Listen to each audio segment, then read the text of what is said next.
Welcome back to my YouTube channel MS crypto Tamil. இந்த வீடியோவில் நம்ம எதை பற்றி பார்க்க போகிறோம்னா மீம்ஃபை ஏர்ட்ராப் வந்து அலோகேஷன் வந்து வந்துருச்சு. அது எல்லாமே வந்து செக் பண்ணிக்கோங்க.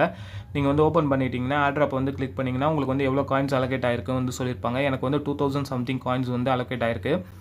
இது பார்த்தீங்கன்னா நிறைய பேருக்கு வந்து அலோகேஷன் வந்து ரொம்ப கம்மியாக தான் வந்திருக்கு. ஏன்னா ஸ்டார்டிங் ஸ்டேஜ்லேருந்து இந்த ஏர்ட்ராப் யாரெல்லாம் வந்து யூஸ் பண்ணுறாங்களோ அவங்களுக்கு மட்டும் தான் வந்து 10,000 20,000 15,000 அது மாதிரி வந்து காயின்ஸ் வந்திருக்கு. மற்றபடி இன்வெஸ்ட் பண்ணவங்களுக்கு ஓரளவு நல்ல காயின்ஸ் வந்திருக்கு ஸ்டார்ஸ்லாம் பை பண்ணி. ஆனால் வந்து மோஸ்ட்லி வந்து எல்லாருக்குமே வந்து ரொம்ப கம்மியாக தான் வந்து காயின்ஸ் கொடுத்துருக்காங்க. நெக்ஸ்ட்டு பார்த்தீங்கன்னா ஸ்டாக்கிங் வந்து கொண்டு வந்திருக்காங்க. ஸ்டாக்கிங் பண்ணாதீங்க. ஏன்னா ஃபஸ்ட் நம்ம இந்த காயினை வந்து விட்ராவல் பண்ணிவிட்டு செல் பண்ணி எதாவது ப்ராஃபிட் வருதா நம்ம வந்து செக் பண்ணிப்போம். ஏன்னா நிறைய பேர் வந்து இன்வெஸ்ட் பண்ணியிருக்கீங்க. மினிமம் 1000லேருந்து 2000 வரை இன்வெஸ்ட் பண்ணியிருக்கோம். அதனால் வந்து ஸ்டாக் பண்ணாமல் நம்ம வந்து ஃபஸ்ட்டு வந்து ப்ராஃபிட் வருதான்னு செக் பண்ணிக்கலாம்.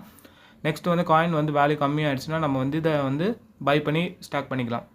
இப்போதைக்கு வெறும் அவங்க வந்து அஃபிஷியலாக வந்து OKX வாலெட் மட்டும் தான் மென்ஷன் பண்ணியிருக்காங்க. ஆனால் OKX எக்ஸ்சேஞ்ச் பார்த்திங்கன்னா நம்ம இந்தியாவில் வந்து